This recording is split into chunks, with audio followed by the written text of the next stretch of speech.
Hello tout le monde, je suis super contente de vous retrouver pour cette vidéo pile à lire du mois de la fantasy organisée par Piketty Bookin. J'avais trop hâte de ce challenge, c'est la première année que je participe parce que d'habitude je lis pas beaucoup de fantasy et cette année je me suis vraiment beaucoup mise à la fantasy, déjà d'une manière spontanée mais aussi parce que je fais mon stage au Festival des Imaginales qui est un festival des mondes de l'imaginaire, des genres de l'imaginaire, donc SFFF et tout le tralala. Et donc forcément ça me donne beaucoup d'envie de lecture fantasy et donc j'avais trop hâte de participer cette année, j'avais trop hâte que la vidéo sorte, donc il faut que j'aille vite pour déjà, voilà, aller vite et aussi parce que je suis un petit peu stressée aujourd'hui, donc on va essayer de pas traîner 10 piges. Je rappelle que c'est mon copain qui monte mes vidéos, je vous mets sa dernière vidéo juste ici et tous les liens sont en barre d'infos. N'hésitez pas à faire appel à ses services sur Fiverr si vous avez des besoins quelconques, des projets, des envies, voilà. J'ai pas repris exactement les appellations parce que je m'en souvenais pas toujours et j'avais la flemme de les écrire, mais bon bref, je vous invite à aller voir sa vidéo à elle que je vous mets juste ici et que j'essaierai de mettre dans la barre d'infos si j'y pense. Mais donc le premier menu c'est Bien au chaud dans notre monde et en premier il faut un roman d'apprentissage, enfin un roman où il y a un apprentissage, une initiation, quelque chose. Et j'ai choisi Le Cœur de Foudre, donc c'est le premier tome d'une série qui s'appelle Les Contes de Veriana de T.J. Klune. Donc c'est un livre que j'ai carrément acheté parce que je me suis fait influencer par Alex Bookin en Prada comme beaucoup d'autres à ce que j'ai pu voir sur Instagram. Et c'est d'une maison d'édition que je connais pas du tout.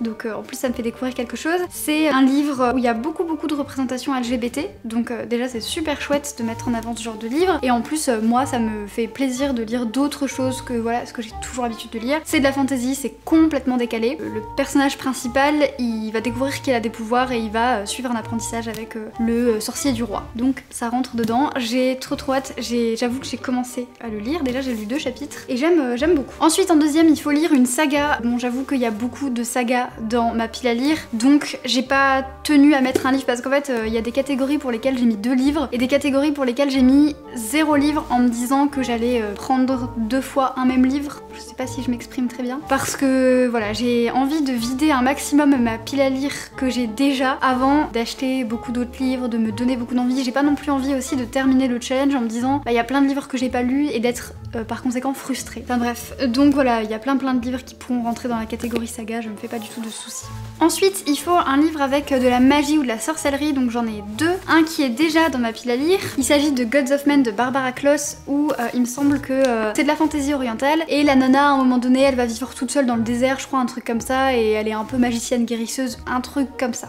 Voilà, ça rentre dedans et en plus voilà, il faut que je le lise et je l'ai depuis quelques temps maintenant dans ma pile à lire et je sais pas pourquoi mais j'ai tellement de mal à le faire sortir alors que j'adore la fantaisie orientale, mais voilà, je sais pas, il est énorme, c'est peut-être pour ça. Et le deuxième livre qui me tente pour cette catégorie, mais du coup c'est un livre qui est juste dans ma wishlist que j'ai pas encore acheté et que j'achèterai voilà au moment où j'aurai envie de le lire parce que j'avais pas envie de tout acheter tout de suite. C'est un tome des Annales du Disque Monde, donc je crois que j'en suis au tome 13, je vous mettrai le tome auquel j'en suis ici et en gros bon, les tomes peuvent très bien se lire assez indépendamment les uns des autres, il n'y a pas du tout de souci, mais moi je tiens vraiment à les lire dans l'ordre parce que je suis un petit peu maniacos. Mais voilà, dans les tomes des Annales du Disque Monde, il y a toujours de la sorcellerie, de la magie, voilà, c'est très décalé, c'est complètement what the fuck, c'est drôle et en même temps c'est complètement immersif. Pour la quatrième sous-catégorie, il faut lire un livre avec un élu, une quête, et pour ça j'ai également pris un livre que je n'ai pas encore en ma possession. Il s'agit du tome 3 du clan des Autori qui s'appelle Le vol du héron. Non, je sais plus. Le fil du destin. Bref, en tout cas je vous le mettrai juste ici, puisque donc c'est une saga que j'ai commencé il y a peu de temps et dont je suis complètement fan. Et dans le tome 2, il y a une espèce d'histoire de prophétie autour du héros, et donc pour moi ça colle un petit peu dans cette idée d'élu et de quête. Et puis bon, c'est clair, il fait une quête pour... voilà, il fait une quête, je vous spoil pas parce que j'ai pas envie de spoiler. Donc ça rentre dedans, et puis en plus j'ai envie de finir assez rapidement le clan des Autori parce que j'ai reçu des éditions Gallimard, Les Enfants des Autori, et j'ai très envie de découvrir ce spin-off en ayant déjà terminé le clan des Autori pour ne pas me faire spoiler et pour profiter au maximum de l'univers. On passe donc au deuxième menu, j'ai été plutôt efficace, je suis contente. Et d'ailleurs, voilà, j'ai mis mon petit outfit petite sorcière pour l'occasion. J'ai pas beaucoup d'habits qui font petite sorcière, mais du coup j'ai ma robe de sorcier et comme je ne peux pas la sortir très souvent parce que les occasions manquent un petit peu de s'habiller en sorcière, et bien je la sors maintenant, voilà. Donc voilà, j'espère que vous appréciez l'effort. Ensuite, le deuxième menu, c'est nous traversons la forêt, et la première sous-catégorie, c'est un livre où il y a du voyage. Alors, soit un livre où il y a du voyage, soit un livre qui nous fait voyager. Donc moi j'en ai prévu un pour les deux. Le premier donc qui nous fait voyager, c'est de la fantaisie orientale que j'ai choisi. Donc soit il y a Gods of Men que je vous ai déjà présenté, puisque c'est de la fantaisie orientale, soit on a les 12 rois de Sharakai de Bradley P. Beaulieu, qui du coup est aussi de la fantaisie orientale et que j'ai très envie de découvrir. Bon, malheureusement c'est publié chez Brajlon, mais je vais pas boycotter Brajlon. Et bon, cela dit, par rapport à l'affaire Stéphane Marzan, je sais pas si vous avez suivi, j'essaierai de vous mettre un article qui résume tout en barre d'infos, mais il y a une pétition sur change.org, j'essaierai de vous la mettre aussi en barre d'infos pour éviter que ce genre de choses se reproduisent et pour briser l'omerta autour des questions de harcèlement sexuel et d'agression sexuelle. Voilà, maintenant que la petite parenthèse féministe est passée, nous allons continuer. Et bref, le troisième livre du coup pour cette sous-catégorie que j'aimerais lire, c'est un livre que je ne possède pas encore, c'est Un long voyage de Claire Duvivier aux Forges du Vulcain. Je sais pas du tout de quoi ça parle, je me souviens plus. Je sais que la couverture m'avait interpellée, je sais que autour de moi des gens m'en ont parlé. En plus c'est de la littérature francophone, donc j'ai très envie de découvrir aussi la fantaisie francophone. Et puis vraiment je sais que j'avais lu le résumé une fois, ça m'avait plu et maintenant je me souviens plus de quoi ça parle, mais voilà, j'ai envie de le lire, c'est sûr quoi. Ensuite la deuxième sous-catégorie, il faut lire un livre avec des personnages du petit peuple, gnomes, elfes, fées, etc. J'en ai pas, mais je pense que je vais recaser les Annales du Disque Monde que je vous ai mis tout à l'heure, parce que comme je vous disais, dans n'importe quel tome des Annales du Disque Monde, vous croiserez au moins toujours une fois un voleur, un sorcier, enfin une sorcière, un mage, une fée, un gobelin, un lutin, un elfe, c'est à peu près certain. Donc voilà, je pense que ce tome pourrait rentrer dedans. Après, si toutefois, quand je le lis, je me rends compte que non, ça ne rentre pas dedans, c'est pas grave. Je vais pas checker la catégorie et puis il n'y a pas de souci, il n'y a pas mort d'homme comme on dit. Donc voilà. Ensuite, pour la troisième sous-catégorie, il faut relever un défi. Donc j'ai deux livres qui pour moi seront des défis. Le premier c'est Les 12 rois de Sharakai dont je vous ai déjà parlé parce que il est énorme je trouve et les pages sont assez fines. Et donc depuis le début que je l'ai, j'ai très envie de le lire, mais j'ai toujours cette espèce de sentiment en moi où je me dis non mais j'arriverai pas en fait à le terminer, j'arriverai pas au bout de ce livre, c'est trop. Et puis j'ai l'impression que c'est vraiment de la fantaisie adulte pure et j'ai l'impression, je sais pas, que j'arriverai pas. C'est bête, mais voilà. En plus, j'ai déjà lu des livres de fantasy adultes, je veux dire, voilà, mais... Le deuxième défi, c'est The Starless Sea d'Erin Morgenstern, parce que du coup, je l'ai en anglais. Donc le défi, c'est de lire de la fantasy en anglais, voilà. Surtout que ces derniers temps, j'ai pas lu un livre en anglais depuis très longtemps. En tout cas, j'ai pas terminé un livre en anglais depuis longtemps. Alors que j'avais dit que cette année, j'en lisais plus. Je sais pas, je crois que j'avais dit 50% de mes lectures. On n'y est pas du tout, c'est clair. Je sais pas pourquoi. Bon, c'est pas très grave, hein, je me mets pas la pression ni rien. Mais du coup, voilà, je me dis, ouf, j'ai perdu la main. Mais en tout cas, j'adore, j'ai trop hâte de le découvrir parce que j'ai entendu plein de bons avis. J'ai commencé à lire le premier chapitre et ça a l'air super cool. Et j'avais adoré son précédent roman, Le Cirque des Rêves, donc je ne me fais aucun souci. Pour la dernière sous-catégorie de ce menu, il faut lire un livre avec des créatures volantes, dragons, pégases, licornes volantes, voilà, que sais-je. Je suis un peu empêtrée dans mon truc. Voilà, on va y arriver. Et pour ça, j'ai sélectionné deux livres que je n'ai pas non plus dans ma pile à lire. Le premier c'est le deuxième tome de Iskari de Kristen Ciccarelli, que je vous mets juste ici. Enfin à chaque fois je dis que je vous mets juste ici, mais c'est pas moi qui le fais. Moi j'envoie l'image et lui il s'occupe de tout le reste. Mais du coup voilà. Donc dans cette saga il y a des dragons, voilà, la présence de dragons est très importante et du coup ça passe. Et un autre livre qui me tente beaucoup, je ne sais plus le nom de l'autrice, Mariam Correz, quelque chose, je sais plus. C'est Le Chant des Cavalières, que je vous mets ici aussi, qui est un one-shot. C'est de la fantasy francophone. J'ai une copine au stage qui l'a lu et qui m'en a dit beaucoup de bien. Et puis bah voilà, typiquement c'est l'un des livres que mon stage va me faire acheter en fait. Dans cette liste, il y en a déjà 2-3 qui sont sponsors par mon stage là. donc voilà, apparemment il y a des dragons. Apparemment c'est très féministe, il y a pas mal de représentations LGBT. Et puis bah il y a des dragons. Je crois que c'est des dragons, en tout cas c'est des créatures vivantes. Donc voilà. Vous constatez que j'essaye de lire plus de choses avec des représentations LGBT, c'est parce que j'ai pris conscience que mes lectures elles étaient très hétéronormées et blanches.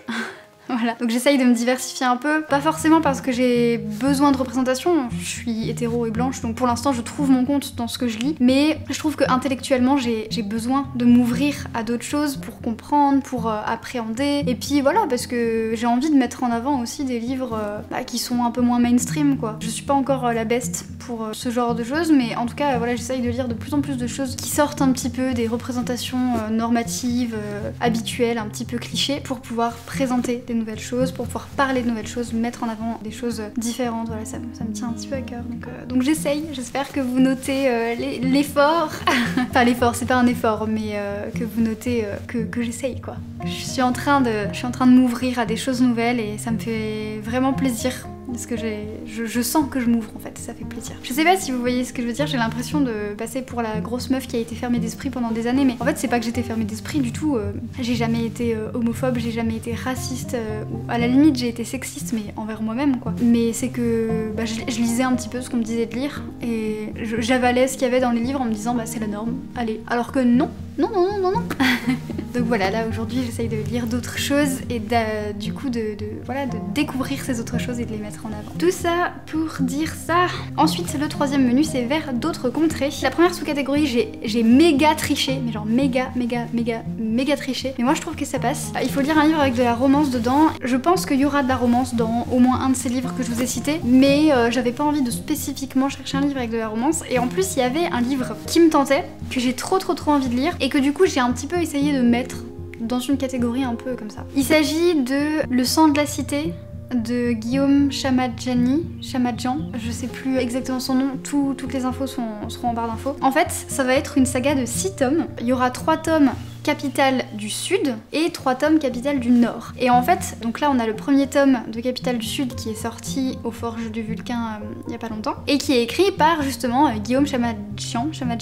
Je ne sais pas du tout, il faudrait que je vérifie parce que voilà, c'est un peu triste de mal le prononcer. Et le second tome, ce sera Capitale du Nord et ce sera écrit par sa compagne Claire Duvivier. Et ils vont faire comme ça à chaque fois, un tome sud, un tome nord, un tome sud, un tome nord. Et donc chacun a son propre univers, sa propre série, mais apparemment il y a des moments où ça va se rejoindre, se recouper. Donc j'ai trop hâte, je trouve que c'est super original comme manière d'écrire. Je trouve le concept trop génial. Et j'avais lu le résumé, ça me tentait de fou, mais encore une fois je ne m'en souviens plus. Mais voilà, ça se passe dans une grande ville. Il s'est inspiré de Sienne pour le sud et elle pour le nord, elle s'est inspirée d'Amsterdam. Donc en plus j'ai trop hâte parce que j'adore Amsterdam. Voilà, j'ai un peu triché, mais je me dis voilà, ils ont écrit ça, c'est un projet, c'est un couple qui écrit ça, voilà. Bon, ok, d'accord. Ça passe. Pour la deuxième sous-catégorie, il faut lire un livre jeunesse. Donc bon, c'est pas très compliqué pour moi puisque je lis beaucoup de jeunesse, mais là j'ai décidé de sortir un livre en particulier de ma pile à lire que j'avais commandé à la base pour une autre vidéo que je projette quand même de vous faire, mais je vais lier les deux. Il s'agit de Bord de terre de Julia Thévenot, publié donc chez Sarbacane, qui est notamment un livre coup de cœur d'Alex Bouquin en Prada. Je n'en dis pas plus puisque c'est un petit peu ça l'idée de ma prochaine vidéo, mais en tout cas j'ai hâte de le lire, hâte de le découvrir. Je pense que ça va vraiment me plaire et devenir un de mes coups de cœur à moi aussi. Donc ensuite il faut lire soit une LC qu'elle a proposée elle, donc elle Piketty Bookin je veux dire. Donc elle a proposé une lecture commune d'Elantris et une lecture commune de La guerre du pavot, respectivement de Brandon Sanderson et R.F. Kuang. Ou alors il faut lire un livre où voilà, on se laisse porter, donc quelqu'un choisit pour nous, ou alors voilà, un petit peu dans cette vibe là. Donc moi j'ai choisi de faire deux choses. La première chose c'est que j'ai choisi de participer à la lecture commune La guerre du pavot parce que ce livre me tente de fou, encore une fois c'est à cause de mon stage, je l'ai vu passer, donc maintenant j'ai envie de le lire. Et en plus il a beaucoup fait parler de lui sur toutes les chaînes anglo-saxonnes, américaines ou anglaises ou que sais-je, sous le titre de The Poppy War, donc vous avez peut-être dû le voir passer. Donc voilà, j'ai trop envie de le lire. Et ensuite je me suis dit que c'était aussi l'occasion de mettre dans cette pile à lire Reine de cendre de Erika Johnson, donc le premier tome de la saga du Tearling, de la trilogie du Tearling, qui est la lecture commune que j'organise sur mon compte Instagram. N'hésitez pas à aller voir, le lien de mon compte Instagram est en barre d'infos, ce sera dans les stories à la une, vous cliquez sur lecture commune et vous aurez toutes les informations. Mais basiquement c'est hyper simple, il suffit de vous procurer le livre en médiathèque, l'emprunter à quelqu'un, l'acheter en français, en anglais, je m'en fous, en e-book, voilà, il n'y a aucune règle sur le support, voilà, vous lisez le livre pendant la période impartie. Donc on a commencé le 26 avril et jusque fin mai, je sais plus exactement, peut-être le 29 je crois. Et il n'y a pas de nombre de pages spécifiques à lire par jour, il n'y a pas de nombre de chapitres par semaine ou quoi, vous lisez à votre rythme quand vous en avez envie. Vous pouvez partager sur les réseaux sociaux en me taguant, comme ça je peux reposter et comme ça on peut en discuter, évidemment avec plaisir. Et puis le dernier samedi du mois de mai, si je dis pas de bêtises, on fera un live sur mon compte Instagram pour discuter de la lecture commune, voilà, c'est aussi simple que ça. Donc voilà, n'hésitez pas à nous rejoindre et à aller voir un petit peu toutes ces informations. Mais du coup je me suis dit que ça pouvait rentrer dans cette catégorie vu que pareil c'est une lecture qu'on lit tous ensemble, où on se laisse un peu tous porter par cette même lecture. Et qui plus est, c'est pas moi essentiellement qui l'ai choisi, je vous avais mis des sondages sur Instagram, donc voilà. Et pour la dernière sous-catégorie, il faut lire un livre d'urban fantasy. Ah, je me perds vraiment dans mes grandes manches là. J'en ai pas mis parce que je pense que là il y a déjà beaucoup de livres. Je pense pas que j'arriverai à lire tout ça. En plus ces derniers temps j'ai une espèce de panne de lecture, mais insupportable parce que j'ai très envie de lire en plus, mais je prends jamais le temps de lire. Donc je doute d'arriver au terme de cette pile à lire, ce qui est très frustrant parce que j'ai attendu le mois de la fantasy depuis littéralement le mois d'octobre, je pense. J'avais trop envie d'y participer cette année et tout. Là ma pile à lire elle me donne trop envie. Mais voilà, je vais pas me forcer tant que j'ai pas envie, mais en tout cas j'espère vraiment que l'envie reviendra assez rapidement. Donc voilà. Donc n'hésitez pas vous à me dire c'est quoi votre pile à lire, à me dire si certains livres de ma palle vous les avez déjà lus ou si vous projetez de les lire. Si toutefois il y a des livres que vous projetez de lire en même temps que moi, on pourrait se faire une lecture commune, ça me dit vraiment beaucoup, ce serait avec plaisir. Et puis voilà, j'espère que la vidéo vous a plu, voilà.